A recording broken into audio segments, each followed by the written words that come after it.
My name's Zack Fellows. I'm 14 years old and I was diagnosed with thyroid cancer. I was diagnosed May 2009 and right after surgery because I had a lump on my neck. And that was fairly easy for me because I knew I was going to be okay, but I guess it was kind of hard on everyone else in my family.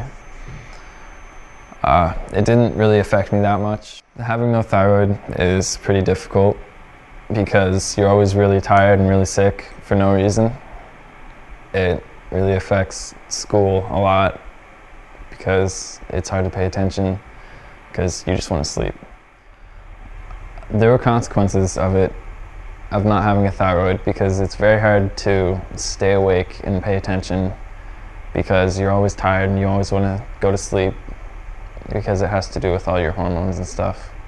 So I would always miss a lot of school because I'd have to sleep in, or else I just would have no point in being at school. And sports, I could play a sport for about an hour or I'd be done. There's been a lot of differences in my life because I have to take a pill or 3, depending on what they have me on, every day for the rest of my life to keep me awake and all. After that first surgery, they found out that it was cancer, and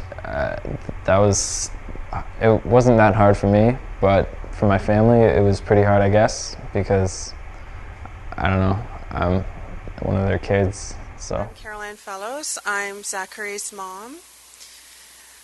So May of 2009, I can honestly say, was probably the worst time of my life. Zachary was diagnosed with thyroid cancer in May, and we had several trips to Sick Kids for testing, and then his initial surgery where they removed half of his thyroid. They did some pathology testing on where the tumor was and discovered that it was in fact thyroid cancer, and had him booked in for 4 days later to remove the other half of his thyroid. I recall not a whole lot of what the doctor said as soon as he said that it was cancer. I immediately broke down into tears. The worst part probably is that what they tell you when they diagnose you with thyroid cancer is that you have a good kind of cancer. In my mind, there is no good cancer. I know that what they're trying to say is that it's more treatable than most kinds of cancer, and that once you have surgery and you have some treatment, you're basically in remission.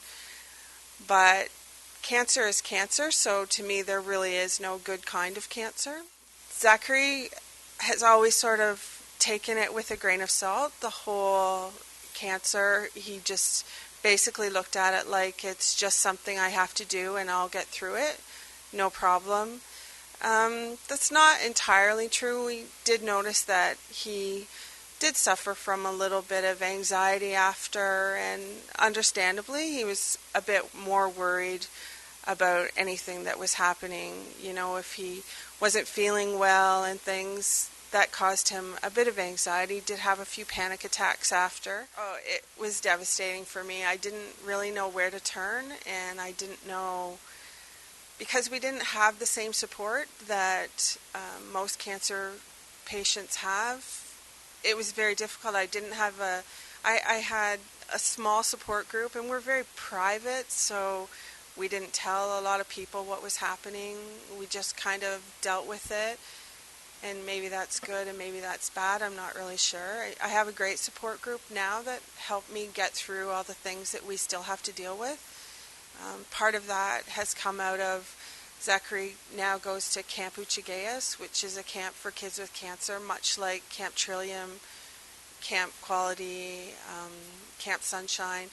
And that's really helped, and that's really helped Zach as well. It kind of helped him release a lot of things. He got to be with kids who all have had to deal with cancer and have had to deal with all the different effects of the treatments and the daily living that you have to do when you've been diagnosed with cancer. So I have a lot of really great moms there that I turn to for support, for various things, you know, when it comes to going to sick kids and meeting with the doctors. I'm not really afraid of the possibility of it all coming back because I'm pretty confident that it won't affect me really. I'll be able to get through it if it does. And my family is really supportive of me. They're always there. They always help me with everything, and they're never down on me through everything. As a cancer mom, every cold, every ache and pain, everything sets you into a panic.